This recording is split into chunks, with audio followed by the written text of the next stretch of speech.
Summary बताने जा रहा हूँ मैटर चैप्टर की। किस चैप्टर की? तो मैटर के चैप्टर की मैं आपको समरी बताने जा रहा हूँ। सबसे पहले स्टूडेंट्स यहाँ पे क्या है, मैटर क्या होता है ये पूछा जा रहा है। तो मैटर का मतलब क्या होता है?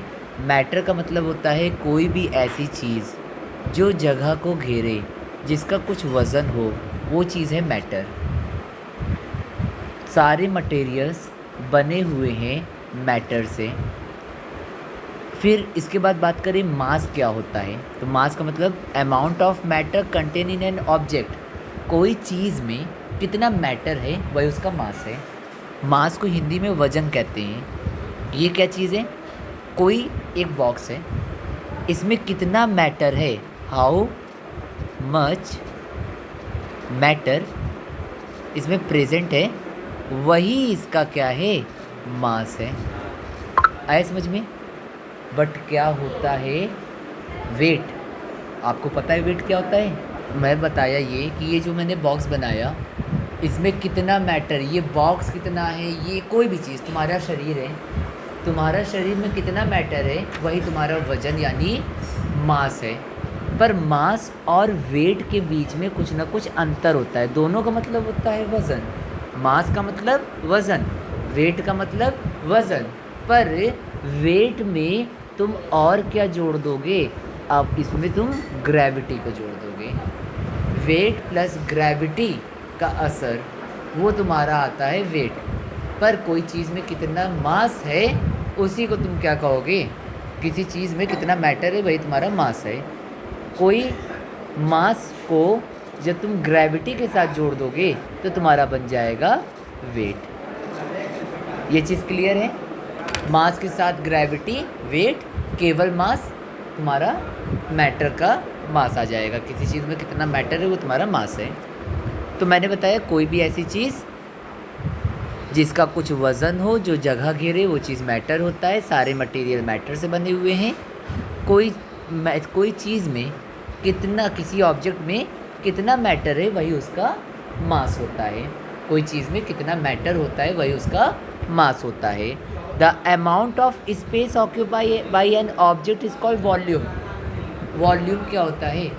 कोई चीज़ कितनी जगह घेरती है वही उसका वॉल्यूम है। तुम्हारा मोबाइल कितना जगह घेरता है वही तुम्हारा वॉल्यूम है।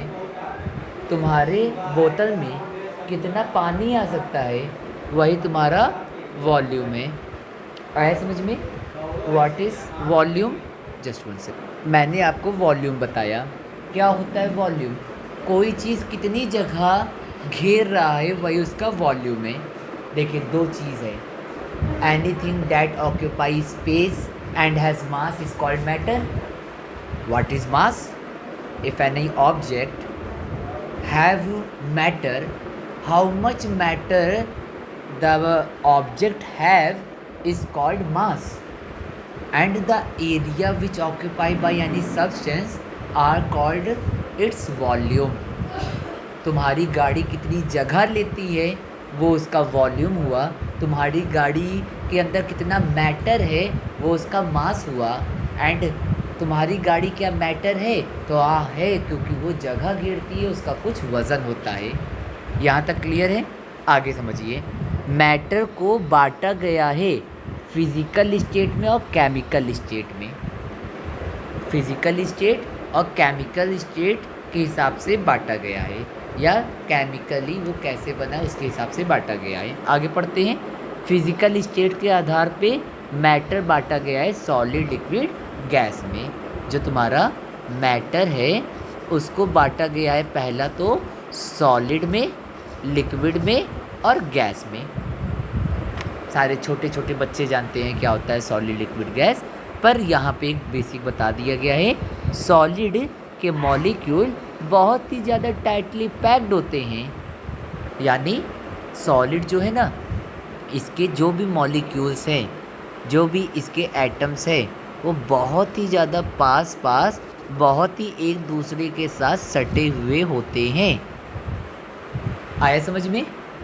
तो वही चीज़ यहाँ पे है कि इस सॉलिड में मॉलिक्यूल बहुत ही ज़्यादा क्लोजली पैक्ड होते हैं।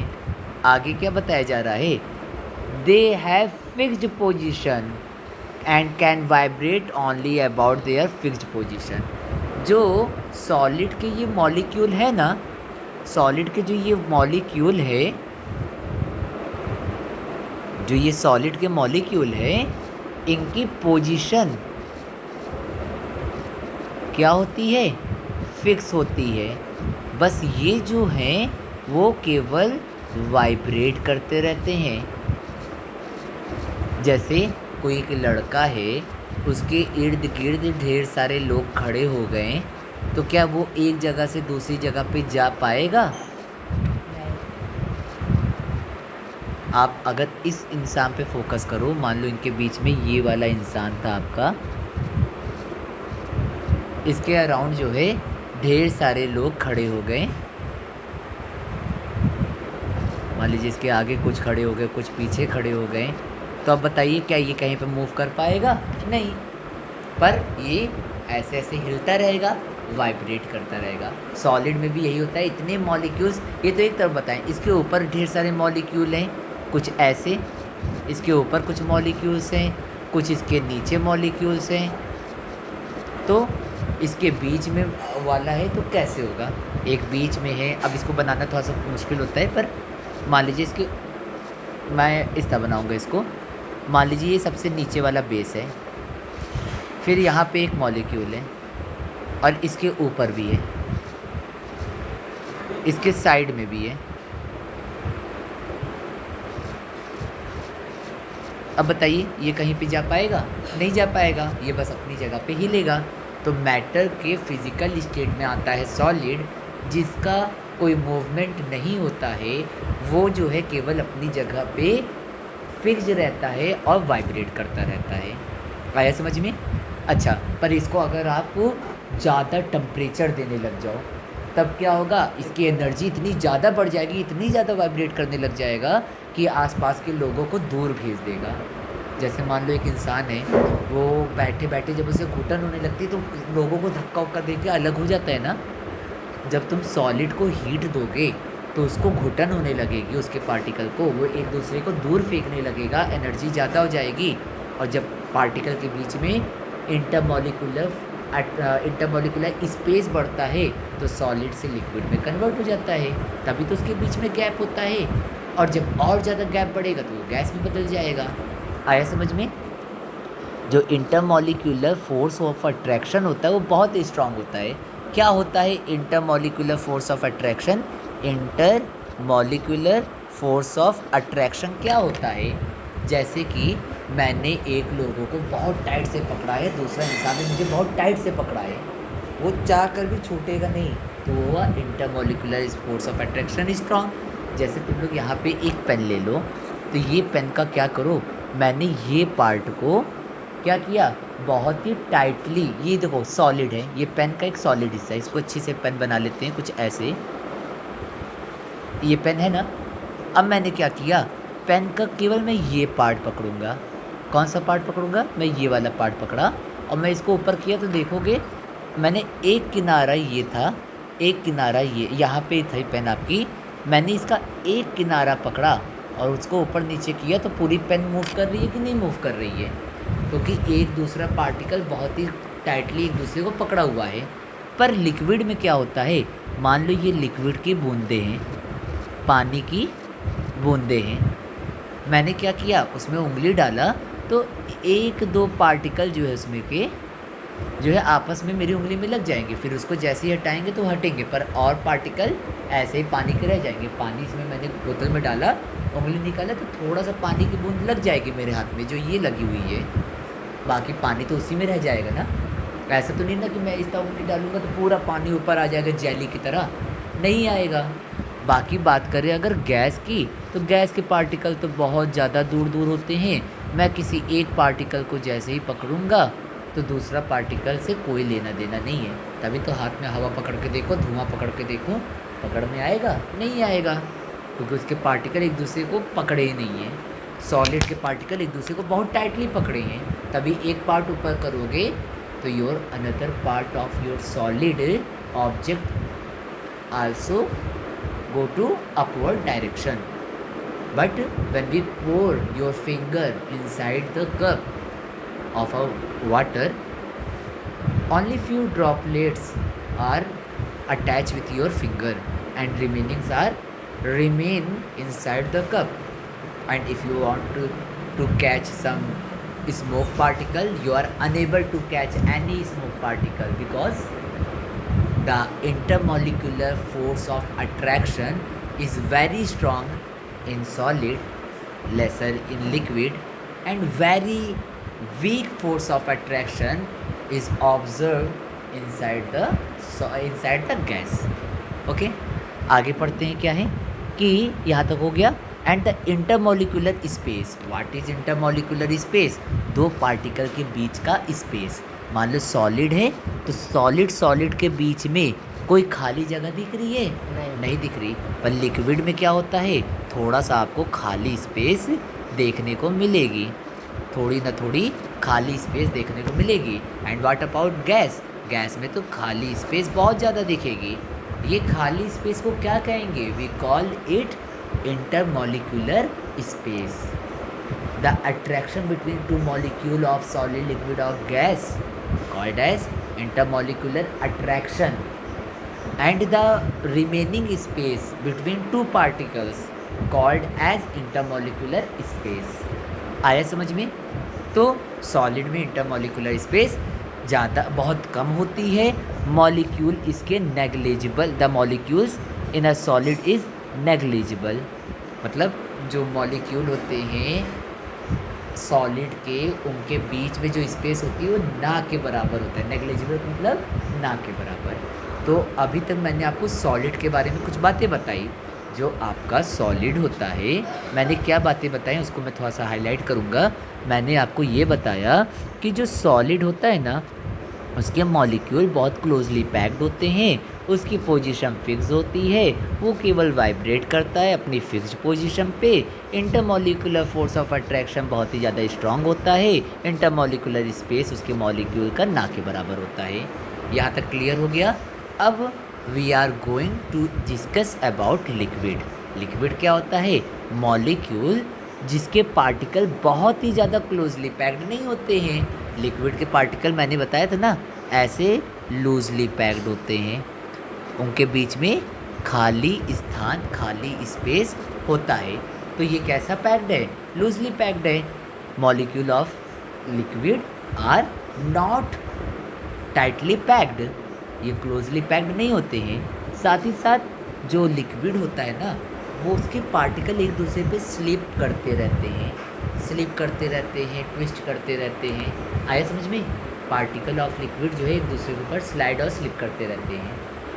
इसके अलावा पर सॉलिड के क्या होते हैं? वाइब्रेट करते हैं केवल. ये क्या है? स्लाइड स्लिप करता रहेगा. स्लिप मतलब समझ रहे हैं? तो दौड़ते आओ कर लो, ठीक है, वह तुम्हारा स्लिप करना हुआ. इसके बाद जो मॉलिक्यूल होता है लिक्विड का, वो मूव करता है. जो इंटरमॉलिक्यूलर फोर्स ऑफ अट्रैक्शन होता है वो कम होता है सॉलिड के मुकाबले. तभी तो कुछ ड्रॉपलेट्स की केवल लगेगी तुम्हारी उंगली में. और जो इंटरमॉलिक्यूलर स्पेस होता है लिक्विड का, सॉलिड के मुकाबले ज़्यादा होता है. लिक्विड तो आसान हुआ. अब गैस वही चीज़ है, बस थोड़ा सा ज़्यादा चीज़ें हो जाएंगी और कुछ चीज़ें कम हो जाएंगी. जैसे कि जो गैस है, इसके मॉलिक्यूल बहुत ही ज़्यादा लूजली पैक्ड होते हैं, इनकी पोजीशन फिक्स नहीं होती है. इनके मॉलिक्यूल जो होते हैं लिक्विड में, वो बहुत ही आसानी से इधर उधर घूमते रहते हैं. धुआं है, क्या कहीं रुका है? ये पेन है, मैंने रख दिया, ये रुकी है. ये लिक्विड है, हल्का फुल्का मूव करता रहे. पर गैस वो तो हमेशा बहुत ही तेज़ी से मूव करता रहता है. तो गैस के पार्टिकल बहुत ही ज़्यादा मूव करते रहते हैं. इसका इंटरमॉलिक्यूलर फोर्स ऑफ अट्रैक्शन ना के बराबर होता है. इंटरमॉलिक्यूलर स्पेस इसका मैक्सिमम होता है. इंटरमॉलिक्यूलर स्पेस मतलब सॉलिड लिक्विड के मुकाबले गैस का इंटरमॉलिक्यूलर स्पेस, दो पार्टिकल के बीच का स्पेस बहुत ज़्यादा दूर दूर होता है. Matter can be change. आप मैटर का चेंज कर सकते हो स्टेट. कैसे? दो तरीके से. चाहे टेम्परेचर को बढ़ा दो या घटा दो, चाहे प्रेशर को बढ़ा दो या घटा दो. टेम्परेचर को बढ़ा घटा के, प्रेशर को बढ़ा घटा के, यानी जो दबाव है, दबाव को कहते हैं प्रेशर. प्रेशर को बढ़ा के या घटा के सॉलिड को लिक्विड में, लिक्विड को गैस में, गैस को सॉलिड में आप कन्वर्ट कर सकते हो. या गर्मी बढ़ा के या गर्मी घटा के आप चेंज कर सकते हो स्टेट ऑफ सॉलिड, लिक्विड और गैस। कैसे समझते हैं? सबसे पहले मैं लिखूँगा यहाँ पे सॉलिड। क्या लिखूँगा? सॉलिड। फिर मैं क्या लिखूँगा? लिक्विड। फिर मैं क्या लिखूँगा? गैस। सॉलिड का आप समझना, सॉलिड मतलब आइस, लिक्विड मतलब पानी, गैस मतलब भाप। ठीक है। अच्छा, सॉलिड मतलब आइस, लिक्विड और मतलब पानी और भाप। अब सॉलिड को अगर आप तुम गर्म करोगे तो किस में बदल जाएगा? लिक्विड में। लिक्विड को तुम गर्म करोगे तो किस में बदल जाएगा? गैस में। गैस को तुम ठंडा करोगे तो बदल जाएगा किस में? लिक्विड में। तभी तो बारिश होती है, बादल ठंडे होते हैं, पानी नीचे गिरता है। लिक्विड को तुम ठंडा करोगे तो बदल जाएगा बर्फ़ में यानी सॉलिड में। The process through which solid turns into liquid on heating are called as melting. क्या कहलाता है? मेल्टिंग। मेल्टिंग क्या है? मेल्टिंग वो प्रोसेस है जिसपे सॉलिड लिक्विड में बदलता है। मेल्टिंग को और नाम से जाना जाता है फ्यूज़न, लिक्विफिकेशन। ओके, याद रखिएगा, फ्यूज़न भी इसको कहते हैं, FUSION, फ्यूज़न। ओके, वो टेम्परेचर, वो कम से कम टेम्परेचर जिस पे सॉलिड लिक्विड में कन्वर्ट हो जाता है, वो कम से कम टेम्परेचर को कहते हैं melting point. What is melting point? वो कम से कम टेम्परेचर जिस पे बर्फ़ पिघलने लग जाएगी, लोहा गलने लग जाएगा, मोमबत्ती पिघलने लग जाएगी, वो कम से कम टेम्परेचर को हम लोग कहते हैं मेल्टिंग पॉइंट। और ये प्रोसेस को कहते हैं मेल्टिंग। मेल्टिंग को फ्यूज़न और लिक्विफिकेशन के नाम से भी जानते हैं। मेल्टिंग के बाद आता है आपका लिक्विड। अगर मान लो तुम्हारे पास पानी था, वो तुम्हारा किस में बदल गया? बर्फ़ में बदल गया। पानी बर्फ़ में कब बदलेगा? इस प्रोसेस को क्या कहेंगे? इसको जमना कहते हैं। जमने को इंग्लिश में कहते हैं फ्रीजिंग। क्या कहते हैं? फ्रीजिंग। फ्रीजिंग के अलावा इसको कहते हैं सॉलिडिफिकेशन। सॉलिड बनना, सॉलिडिफिकेशन।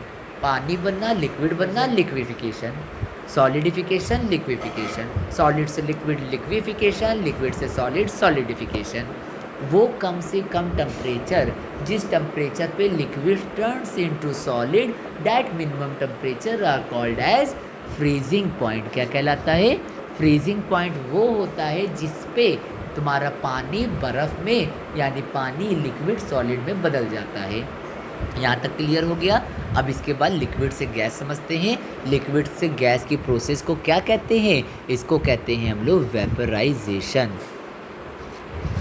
थोड़ा सा स्पेलिंग देख लेना।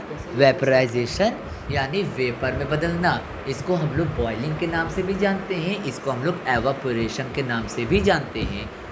द प्रोसेस थ्रू विच, जो तुम्हारा लिक्विड है, turns into gas, the process through which liquid turns into gas, that process are called as vaporization. Vaporization को हम लोग और नाम से जानते हैं। क्या?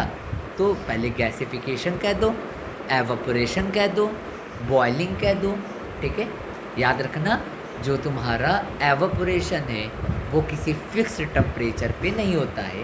अब बॉइलिंग के लिए हमको एक फ़िक्स टेम्परेचर देना होता है। तुम पोछा मार दो, पोछा मारोगे तो क्या तुम ज़मीन पे आग लगा के 100 डिग्री टेम्परेचर दे के पानी उड़ाना पड़ेगा? नहीं, थोड़ा सा हवा चलेगा, पानी उड़ जाएगा। तो वो एवापोरेशन से उड़ रहा है, लेयर बाय लेयर। और वही तुम अगर पानी को खौला रहे हो तो वो तुम्हारा क्या हो जाएगा? पानी खौल रहा है, बर्तन को तुम रखे हो स्टोव पे या इंडक्शन पे या हीटर पे, तो वो तुम्हारा होगा क्या? वो तुम्हारा होगा boiling. Boiling is a bulk phenomena. पूरे पार्टिकल उसके क्या होंगे? गर्म हो रहे हैं। मान लो एक पतीली है, इसमें पानी भरा हुआ है, तो बॉइलिंग अगर हो रही है तो चारों तरफ से हो रही है। वहीं अगर बात करें हम लोग किसकी, अगर हम लोग बात करें एवापोरेशन की, तो उसमें होता है लेयर बाय लेयर। पहले ये लेयर उड़ेगी, फिर ये लेयर उड़ेगी, फिर ये लेयर उड़ेगी। लेयर यानी ऊपर से सरफेस।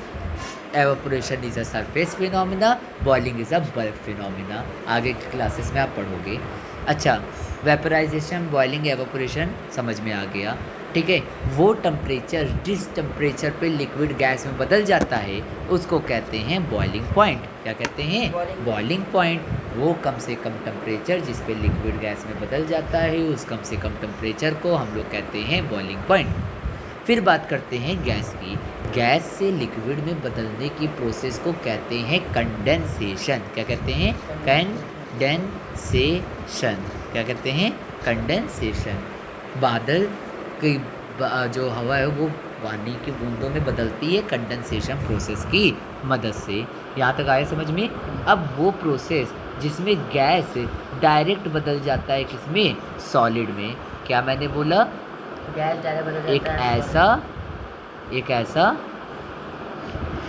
फिनोमिना, एक ऐसी प्रोसेस जिसमें गैस बदल जाता है सॉलिड में विदाउट कन्वर्टिंग इनटू लिक्विड।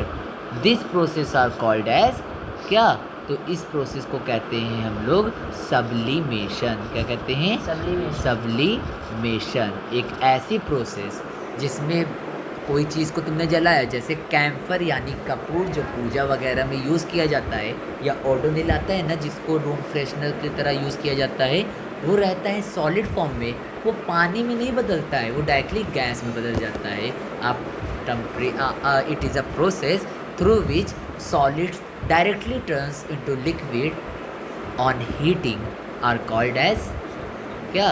तो सब्लिमेशन। ठीक है ना? थोड़ा सा एक दिक्कत ये, सॉलिड से गैस होता है, गैस से सॉलिड नहीं। ठीक है ना? What is sublimation? It is a process through which solids directly turns into gas without converting into liquid. That processes are called as sublimation. Sublimation के बाद बच्चों हम लोग पढ़ने जा रहे हैं गैस से डायरेक्टली सॉलिड में बदलना। इसको क्या कहते हैं? Deposition. What is deposition? It is a process through which gas directly turns into solid on cooling are called as deposition. तुमने क्या किया? कैम्फर उड़ाया, पर उसको तुमने रख दिया एक, उसके ऊपर एक फ्लास्क वगैरह रख दिया, एक बर्तन वगैरह रख दिया, तो जो तुम्हारा उड़ रहा था कपूर वो जाके जम जाएगा तुम्हारी पतीली के या तुम्हारे भगोने के या तुम्हारे गिलास के किनारे किनारे जम जाएगा। ठीक है ना? उसे वो जम जाएगा, तुम उंगली से इसका निकाल कर देखोगे, तुम्हारी उंगली पे चमकने वाले क्रिस्टल्स लगे रहेंगे। वो क्या है तुम्हारा? वो है तुम्हारा डिपोजिशन। ठीक है? जैसे काजल बनाया जाता है, काजल क्या किया जाता है? पहले तुम्हारा गैस निकलता है, तुमने वो जलाया, कड़ुआ तेल में बत्ती लगा के तुमने एक कटोरी वगैरह के ऊपर लगाया, तो उसमें जब काला काला लग जाता है, गांव के लोग काजल बनाते हैं लगाने के लिए, तो उस पर लग जाता है, गैस से डायरेक्टली सॉलिड में बदलना है without converting into liquid. This process are called as क्या? सब्लिमेशन। और इसका उल्टा डिपोजिशन। आया समझ में? सॉलिड से लिक्विड मेल्टिंग, मेल्टिंग कहलाता है, फ्यूज़न कहलाता है या लिक्विफिकेशन कहलाता है। वो टेम्परेचर जिस पे सॉलिड लिक्विड में बदलता है उसे मेल्टिंग पॉइंट कहते हैं। लिक्विड से सॉलिड में बदलने की प्रोसेस को फ्रीजिंग कहते हैं। वो टेम्परेचर जिस पे लिक्विड से सॉलिड में बदल जाता है फ्रीजिंग पॉइंट कहलाता है। लिक्विड से गैस बनने की प्रोसेस को वेपराइजेशन कहते हैं। गैस से लिक्विड बनने की प्रोसेस को कंडेंसेशन कहते हैं। सॉलिड से डायरेक्टली गैस में बदलने की प्रोसेस को without converting into liquid are called as sublimation. Gas को सॉलिड में बदलने की प्रोसेस को without converting into liquid are called as deposition. आया समझ में? अब देखिए यहाँ पे क्या है, कंडेंसेशन समझाया गया है। कंडेंसेशन कूलिंग करने पर जब गैस तुम्हारी लिक्विड में बदल जाए वो प्रोसेस को हम लोग कंडेंसेशन या लिक्विफिकेशन कहते हैं। देखो, लिक्विड बनना लिक्विफिकेशन, सॉलिड से लिक्विड बनना लिक्विफिकेशन, गैस से लिक्विड बनना लिक्विफिकेशन। ठीक है? लिक्विड बनना लिक्विफिकेशन। ठीक है? फिर डिपोजिशन क्या होता है? मैंने ये बताया था, वो प्रोसेस जिससे तुम्हारी गैस डायरेक्टली बदल जाती है सॉलिड में, क्या करने पर? कूल करने पर। क्या कहलाता है? डिपोजिशन कहलाता है। मैंने फ्रीजिंग भी बताया था, जब हम लोग कूल करते हैं लिक्विड को वो चेंज हो जाता है सॉलिड में, वो प्रोसेस को कहते हैं सॉलिडिफिकेशन या मेल्टिंग या फ्रीजिंग। क्या? लिक्विड को सॉलिड में बदलना on cooling, the process are called as freezing या सॉलिडिफिकेशन। What is melting? वो प्रोसेस जिससे तुम्हारा चेंज हो जाता है सॉलिड लिक्विड में, उसे कहते हैं लिक्विड। लिक्विड को एक और नाम से जानते हैं, फ्यूज़न। क्या नाम से जानते हैं? फ्यूज़न। यहाँ पे साफ साफ फ्यूज़न लिखा हुआ है। इसके बाद सब्लिमेशन क्या होता है? वो प्रोसेस जिससे चेंज हो जाता है सब्सटेंस सॉलिड से गैस ड्यूरिंग डायरेक्टली, सॉलिड से डायरेक्टली गैस में बदलना without converting into liquid. That process are called as sublimation. What is vaporization? वो प्रोसेस जिससे लिक्विड गैस में बदल जाता है उसे कहते हैं बॉइलिंग या वेपराइजेशन, वो प्रोसेस जिससे लिक्विड बदल जाएगा गैस में, लिक्विड बदलेगा गैस में without converting into, okay simple, liquid तुम्हारा गैस में बदला, इस पॉइंट को क्या कहेंगे हम लोग, वेपराइजेशन कहेंगे, वो टेम्परेचर को मेल्टिंग पॉइंट कहेंगे। आई थिंक ये सारी चीज़ आपकी क्लियर हो गई। अब यहाँ पे पूरी आपकी 25 मिनट की नॉन स्टॉप मैंने पढ़ाया है इसको ना, 25 मिनट 27 मिनट की आपको वीडियो मिल रही है आपके टेलीग्राम पे। इसको आपको अच्छे से रिवाइज करके आना है। नेक्स्ट क्लास जब भी मेरी होगी तो आपका ओरल टेस्ट होगा, ठीक है। मुझे एक एक पॉइंट आपका चाहिए, चाहे ओरल चाहे रिटन कुछ भी हो सकता है। Okay, thank you.